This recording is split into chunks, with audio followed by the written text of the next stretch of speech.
गुरुवर, मेरी जिज्ञासा यह है कि निधत्ति निकाचित कर्म क्या होते हैं, ये कैसे बनते, किन कारणों से बनते हैं, और किसी जीव के बंध गए हो तो उससे कैसे छूट सकते हैं, कृपया समाधान करें। निधत्त निकाचित कर्मों का अर्थ होता है कि जिसने जो अपराध कर लिया है उसकी कोई जमानत नहीं होती। आपको समझाने की भाषा बोल रहा हूं।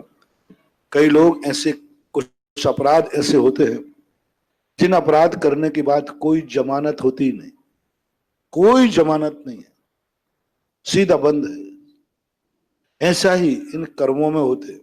और कुछ अपराध ऐसे होते हैं जो अपराध करने पर जमानत पे छोड़ दिया जाता है, कुछ रिस्क मुचलका भरवा के छोड़ दिया जाता है, जाओ घूमो कोई बात नहीं, जमानत बन ली। ऐसे ही कर्म होते हैं। कुछ कर्म ऐसे होते हैं कि गुरु जमानत ले लेता है, भगवान जमानत ले लेते हैं, अभिषेक जमानत ले लेता है, पूजा जमानत ले लेती है, नमोकार मन जमानत ले लेता है।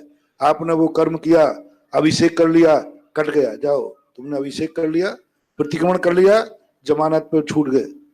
पश्चाताप कर लिया, अपराध किया था, उनका आई एम सॉरी प्लीज तस्मिच्छामि दुक्कड़म, इतने में बढ़ हो गया। 3 प्रकार के अपराध कहे गए।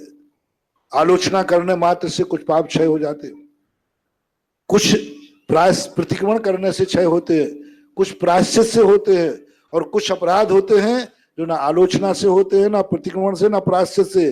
वो अपराध तो अपराध ही माना जाएगा, कोई प्रायश्चित नहीं उसका। ऐसे कर्म कर लेता है व्यक्ति। तो कर्म भी ऐसे ही हैं।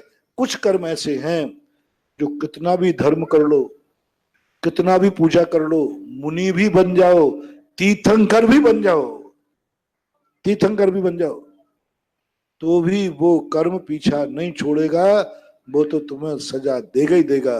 जैसे आदिनाथ भगवान के लिए, पारसनाथ भगवान के लिए, महावीर स्वामी के लिए तीर्थंकर बन गए, लेकिन फिर भी उनको उपसर्ग सहन करना पड़ा।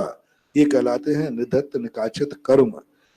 ये बंद होने के कारण कहलाते हैं जब व्यक्ति अति क्रोध कर लेता है, अति क्रोध, और ऐसे क्रोध कर लेता है जिनसे क्रोध नहीं करना चाहिए। जहां क्रोध नहीं करना चाहिए उन निमित्तों को लेकर के व्यक्ति क्रोधादि भाव करता है, तो वहां निधत्त निकाचित कर्मों का बंद हो जाता है।